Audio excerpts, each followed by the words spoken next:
Egaan daawwattoota koo kutaa darbe keessatti akkamitti akka guutamu paartii gara jalqabaa isinitti agarsiisee jira. Paartii gara jalqabaa kana keessaas kutaalee garaa isaa inni qabu keessaatii wanta baay'ee almost wajjin ilaallee jirra. Amma immoo gara kutaa isaa taanutti gaafa dabarru kutaa taanu kana keessatti immoo amma dhumaatti kabarsiniif godha. Yoo amma dhumaatti na wajjin ilaaltan baay'ee gaariidhaan isin jedha. Amma dhumaatti na hordofuu hin dagatina. Wanta baay'ee isin fayyadu jedhee yaada.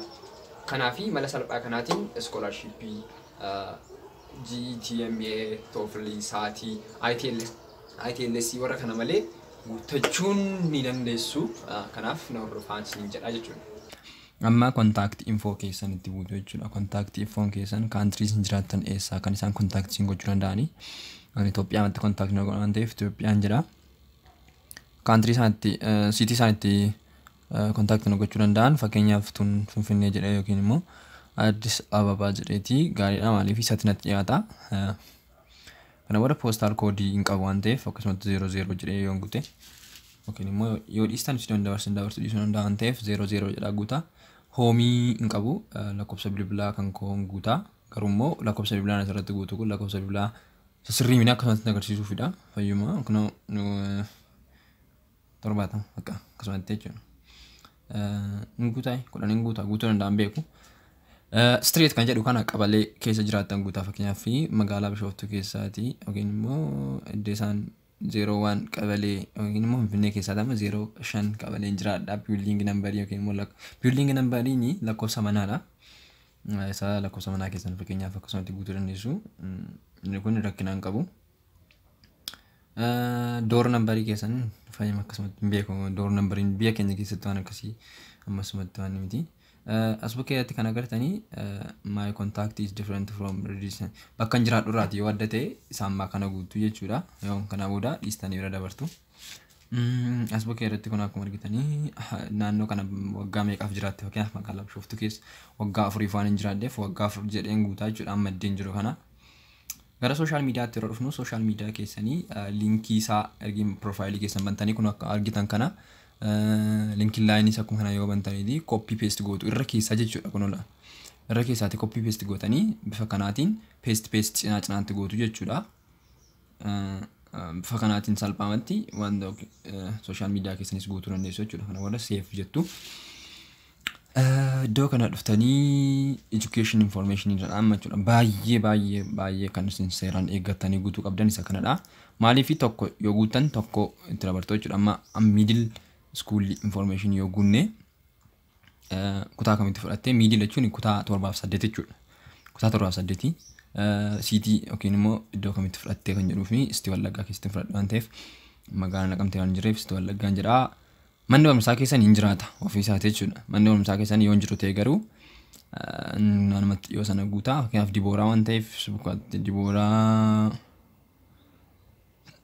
Dibooraa Viineer Akaadaamiin guutaa jechuudha kunoo. As bakkeetti Dibooraa Viineer Akaadaamiin guuteera. Zan graduate keessaa godheera waan ta'eef 7-8tti keessaati isaan guutaa jechuudha.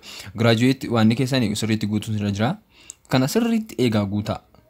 Graduate kuni amma fakkeenyaaf starting date dha yoomin kutaa 7 jalqabeedha. Kutaa 7 kan hin jalqabe 2012 ana ofii koo waan calculate godheefidha. Calculate gootanii sirriitti utuun dogoggoriin umurii keessanii wajjin yoo gootan baay'ee bareedaadha. 2014 graduating godheessa kana miti. Ya 2012 ya 2012 Then September 20 na damachaa ta'an ta'eef kana guutuu jechuudha. Graduate date keessan immoo yeroo kamiin kan isin asitti eebbifamtan 2014 ni eebbifamichi keessaati. Eebbifamuu jechuun almost achi keessaatti leave gochuudha. Kanaaf ji'a 7ffaa yookiin immoo January 30 keessaa baheen jedha. As bakkeetti grading system isaa meeqa ture almost 100 keessaadha kan Itoophiyaa kamiyyuu. እና asbukeetti kan isin guuttanii meeqa kan isin fidan jechuudha. Asbukeetti fakkeenyaaf hammanii akkasumatti isin guutan isin agarsiisaa fakkeenyaaf kan waan keessanidha kan isin guuttanii kan diploomaa keessanii osoo hin taane kan transcriptii keessanidha. Transcriptii keessan meeqa fidanii fakkeenyaaf hamma 77 kan ministirii kootiin guutan akkasumatti tuqaa 99 tuqaadha isheen suni. As bukkeerratti dippiloomaa iddoo jedhu kanatti ministirii kutaa 8dha kan isin gashitanii ministirii kutaa 8 keenyaa fi galchituu jechuudha ministirii kutaa 8. As bukkeerratti immoo kan isin galchitanii tiraanskriptii kutaa 7 fi 8 galchituu jechuudha. Isa kana daagachuun sinirra hin jiru tiraanskriptii kutaa 7 fi 8 seeraan guutuun sinirra jira jechuudha. Gadi buutanii I've achieved raankii achieved gootan yoo qabaatanii yookiin immoo kamamsaatis haa ta'uu akka kallattii garaagaraatiin kan achieve gootan fakkeenyaaf amma akka iskuuliitti achieve godheera yoon jedhee iskuulii achieve goote keessaatii raankiin kee meeqadha fakkeenyaaf raankiin koo sadaffaa yoo ta'e sadaffaan godhaa jechuudha. Sartifikeetii ittiin approve gootan yoo qabaattan yoo galchitan baay'ee bareedaadha. Faranjoonni sartifikeetii jaallatu waan ta'eef. Kana booda sartifikeetii isaa galchitu jechuudha. Sartifikeetii ittiin approve gootanii. Ani garuu wanta ittiin approve godhu amma isinitti agarsiisu waan ta'eef akkasumatti dhiisee bira darbaa. Amma kana booda waan isin gootanii save jettu jechuudha. Amma kan middle schoolii fixneerraa jechuudha almost amma gara high schoolii fi isaa olitti dabarraa.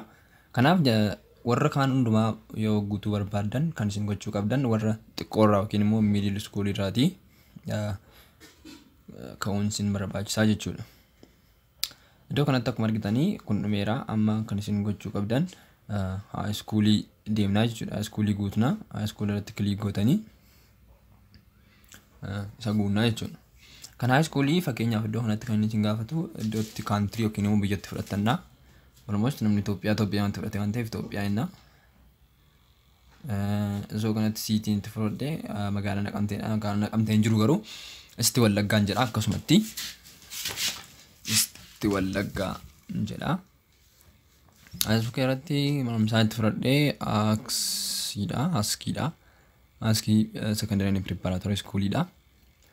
As bukkeerratti secondary education high school typing keenya fakkeenyaaf iddoo kanatti kan isin sirriitti eeguu qabdanii religious high school hin jira fakkeenyaaf kanneen akka adventistii makaanisiitti warra baratan warra kana sirriitti eeguu qabdu ani general high schoolidha.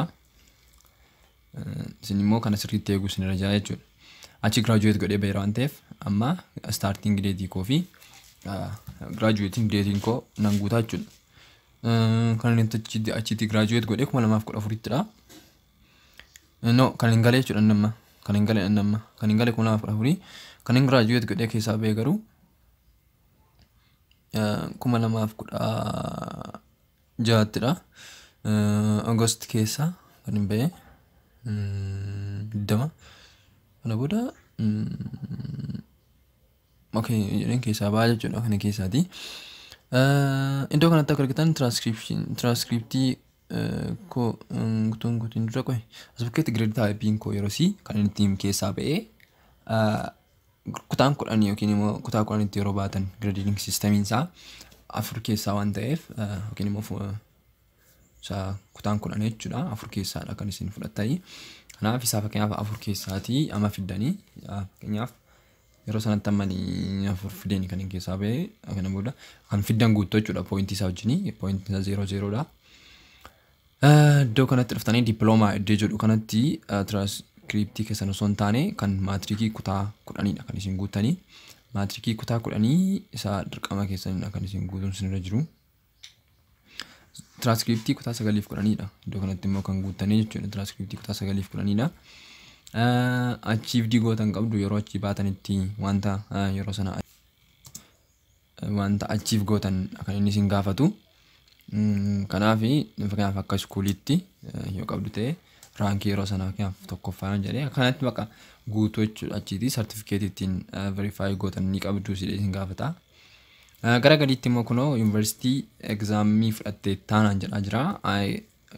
Yeroo amma fudhadhee waan hin jiruuf sasinan galchaa jechuudha. Iddoo kanatti deetii atitti yeroo sana fudhatte yookiin immoo maatirikii kutaa 12 fudhattee yoomidha. Fakkeenyaaf 2018 Juulaay keessa Juulaay keessa miti Agoost keessa. Agoost fakkeenyaaf guyyaa magaalaa keessaniitti guutuu dandeessu. Maaliif guyyaan dhaabbataan hin jiran hin jirreef. Kana booda nan darbaa jechuudha.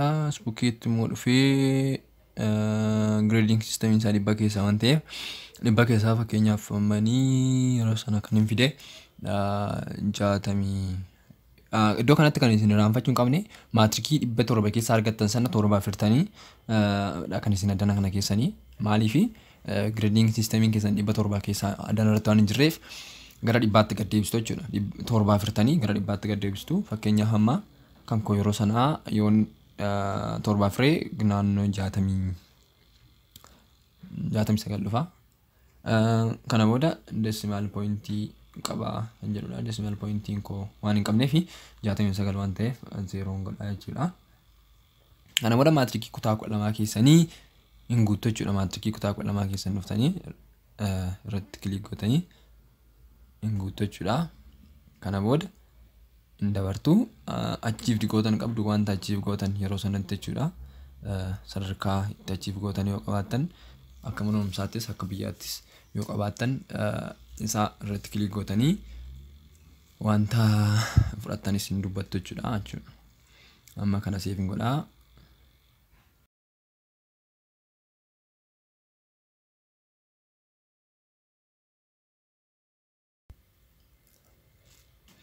Associated degree fi bachelor degree dhufanii jechuudha. Hin banaman ilaa warri kuni.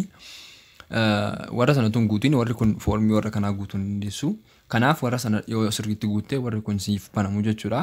Fakkeenyaaf warri post graduate fi PhD foormota associated degree fi bachelor degree kanaa keessaatii kan isaan ilaallatu guutuu isaan irra jiraata jechuudha. Maaliif post graduate fi bachelor degree dursa waan barachuun dura jiruuf isa foormii isaa guunnaa jechuudha. Fakkeenyaaf associated degree warri qabdan associated degree keessan guutuu warri bachelor degree immoo bachelor degree keessan ni guutuu jechuudha. Iddoo kanatti akkuma argitanii fakkeenyaaf associated degree yoo bantan bifa kanaatiin kan isin dhufu baay'ee isin rakkisu. Akkuma sila warra sana foormii sila guutetti yoom graduate gootee diploomaa yookiin immoo kan itti irraa fudhattee baate kan ittiin eebbifamte maallaa kan jedhu hunduma isaa guuttanii baatu jechuudha. Fakkeenyaaf amma kana guutee isin agarsiisu akkasumatti salphaa waan ta'eef guutaan isin jira. Akkasuma bachelor degree illee kunooti wanti sirra akkasuma qabu graduation isaa yoomidha. Kanaan dura eessaa graduate gootee bakka wanta garaagaraa fiildii ittiin eebbifamte hundumaa guuttanii seef gootanii gara PhD tti dabartu jechuudha. PhD warri guuttanii warri PhD guuttanii amma digriitti guutuun irra jira. Warri PhD amma mastersiitti guutuun irra jira. Warri PhD warri post graduate immoo amma bacheloriitti guutuun irra jira jechuudha. Iddoo kanatti dhuftanii language guutuun irra jira. Languagein keessan as bukkeetti akkuma argitanii the language of education of the mass program in Turkish is Turkishidha yeroo baay'ee Turkishidhaan kennu. Garuu yuunivarsiitiin tokko immoo Ingilishidhaan, Fireenchidhaan, Arabikiidhaan ni kennu. Kanaaf isaan keessaati akka guuttaa keessanidha jechuudha. Sirratti hundooftu. Fakkeenyaaf ammanii afaan dhalootaa yookiin immoo naatiif koo afaan Oromoodha. Kanaaf afaan Oromoodha inni guutaa jechuudha. Itoophiyaa miti afaan Oromoodha malee. Afaan Oromoo jedhee fideera. Kanaaf naatiifiin gosa kana booda iddoo kanatti save jettu. Iddoo kanatti akkuma argitanii other skill kan jedhu irratti kilik gootanii skillii isin qabdanii fakkeenyaaf language bira irratti jira. Fakkeenyaaf Ingiliffa irratti kilik irratti gootanii as bukkeettaaf approved. Fakkeenyaaf warri language kanaan dura barattanii qabdanii language barattan sanaa irratti galchaa kan waan keessanii jechuudha. As bukkee irratti leveling keessan maalla beginneridha, advancedidha, intermediateidha. Akkuma garaa keessanii yookiin immoo advanced yoo ta'an baay'ee gaariidha. Intermediate deeman darban ammaa fi as bukkeetti dabaltu fakkeenyaaf amma languagein beekamu biraa waan jiruuf fakkeenyaaf afaan Amaariffaa waan hin beekuuf Amaarikkeedhaan guutaa jechuudha. Amaarikii kanas waan isaan sadarkaa dandeettii keessanii guutuun irra jira. No, as bukkee irratti advanced afaan biyya kootti irratti advanced kan ta'an isa kamirrattidha. Kun akkuma argitanii yoo afaan biraa beektu ta'e Chaayineffaa beektu taanaan irratti guutaa waan qabdan hundumaa irratti guutaa jechuudha.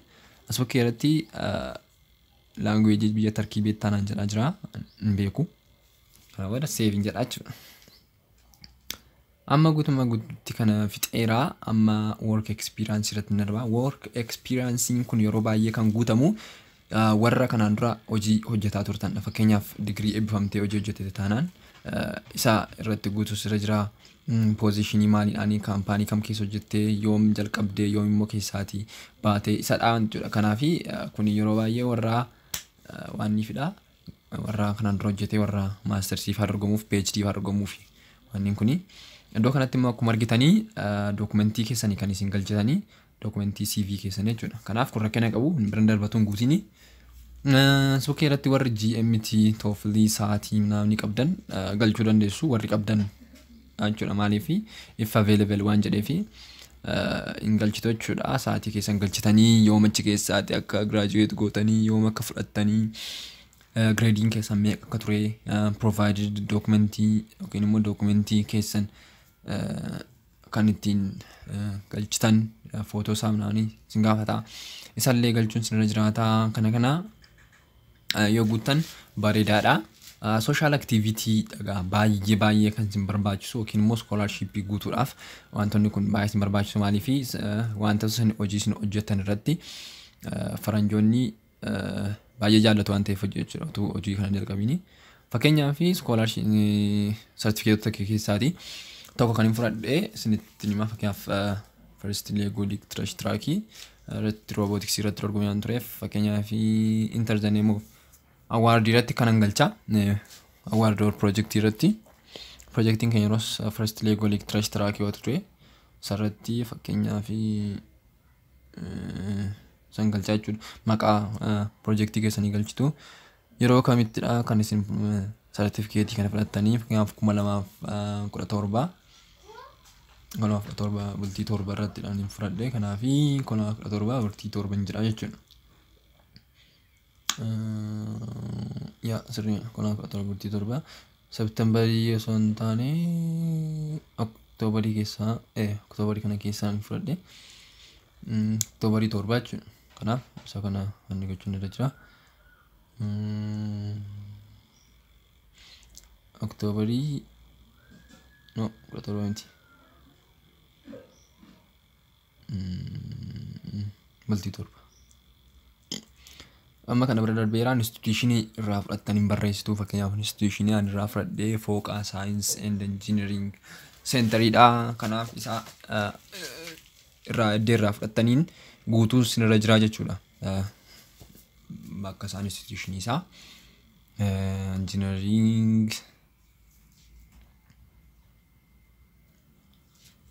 engineeringidha. Center engineering center asbukkee irratti kan agartan award or project certificate maalla project yookiin immoo fiildii isin ittiin fudhattanii. Fakkeenyaaf fiildiin ittiin fudhadhe yeroo sana roboticsiidha. Ammasumatti garuu certificate jedhaman darbaa isin garuu fiildii irraa fudhattaniin waan gochuu qabdu. Fakkeenyaaf fiildii garaagaraatiin jechuudha.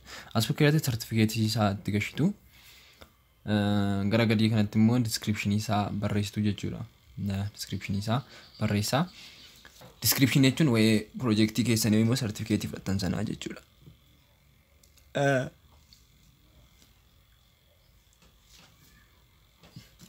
Amma kun hojii jalqabaa kana fixeeraa certificate fudhattanii awardii kanaan dura fudhattanii qabdu taanaan isa hunduma isaa sirriitti guutaa. Maaliif baay'ee barbaachisaadha. Inni gara gajjallaa kun immoo voluntary hojjetan qabdu. Fakkeenyaaf voluntary kanaan dura hojjettanii isas irratti guutuu jechuudha. Kan biraanii Turk experience warri qabdan yookiin immoo Turk experience qabdaa isii gaafataa jira. Ani guutummaan guutuutti waan hin qabneef isa kanaan haala kanas maalirraa baratte naan jedhaa jira. Social media irraadha kanan baradhe. Kanaaf social media guutaa jechuudha. Social media irraati. Iddoo kana kun hundi isaayyuu noonoo yoo ta'an baay'ee gaariidha. Firachi keessaa qabdaa isiniin jedhaa jira. Yookiin immoo achi keessaati kanaan dura baratteetta waan akkasii isin gaafata waan ta'eef isa noonooidha. Yeroo baay'ee laatanii achi keessa jiraatteetta isin jedhaa. Kanas hin laata waan ta'eef nan dhiisaa jechuudha.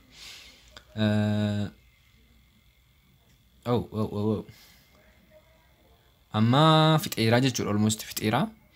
amma deemesti home page jira deemee checking godhaa jechuudha naaf banamuuf dhiisuusaa.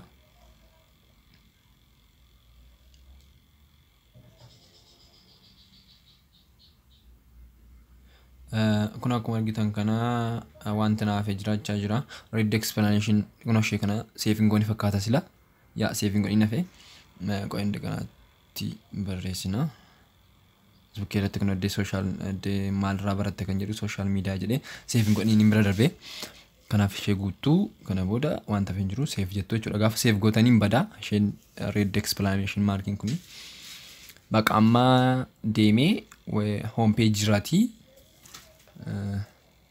Apply gochuun hin danda'a jechuudha.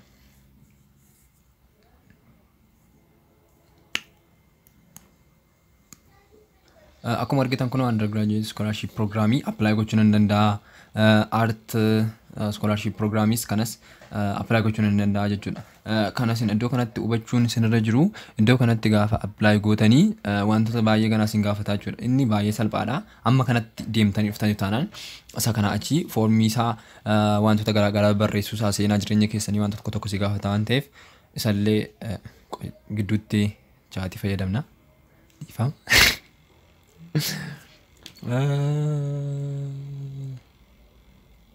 Okay. Jangan nama betai. Amma fitnera kana achi singa. Dubbistanii maal sinii godha. Iddoo kanatti kanaaf kanaan apply gochuu dandeessuun siin jechuu barbaada. Warri masters programii keessan itti fufuu dandeessu warri PhDs warri researchii keessan garaagaraa hojjechuu dandeessu jechuudha. Haala kanaatiin apply gochuu dandeessu. Gaafa apply ittan wantoota garaagaraa ganaa siin gaafata. Garuu immoo wantoonni kana booda siin gaafatan amma kanatti deemtanii bitanii taanaan kana booda wanti guutamu siin hin dhibu jechuudha. Wanta informationii dabalataa yookiin immoo certificate yookiin waraqaa dabalataa siin gaafatu tokkoyyuu hin qabu. Kanaafi yoo guuttan bareedaadhaan siin jedhaa baay'ee galatoomaa amma onatti na dhaggeeffachuu keessanii fi kutaa lamaan bifa kanaatiin siniif qopheesseen jira. Kutaa isaa ammaa kana keessatti gaa sirriitti amma information amma dhumaatti siniif qoodeera. Hiriyoota keessaniif kallattii Facebookiidhaan, Telegramiidhaan share yoo gootan baay'ee gaariidha. Ijoolleen Oromoo warra scholarship barbaadu biraa ga'u akkasumas illee egaa ijoolleen baay'atanii yoo biyya keenya keessaa deeman fakkeenyaaf kan isinitti himuu qabu carraan irratti cufattanii wanta baay'ee yaadina. Fakkeenyaaf namni baay'een yoo apply godhe carraa irratti cufa osoo hin taane international addunyaadha nama 100 ol kan dorgomu.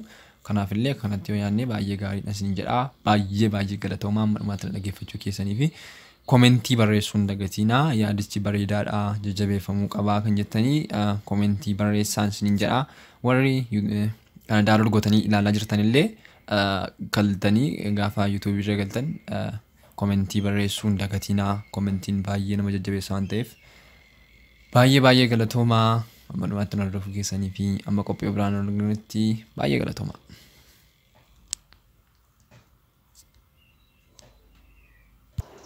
Egaa yeroo ammaa kana egaa haala kanaatiin isiniif dhiyeesseen jira.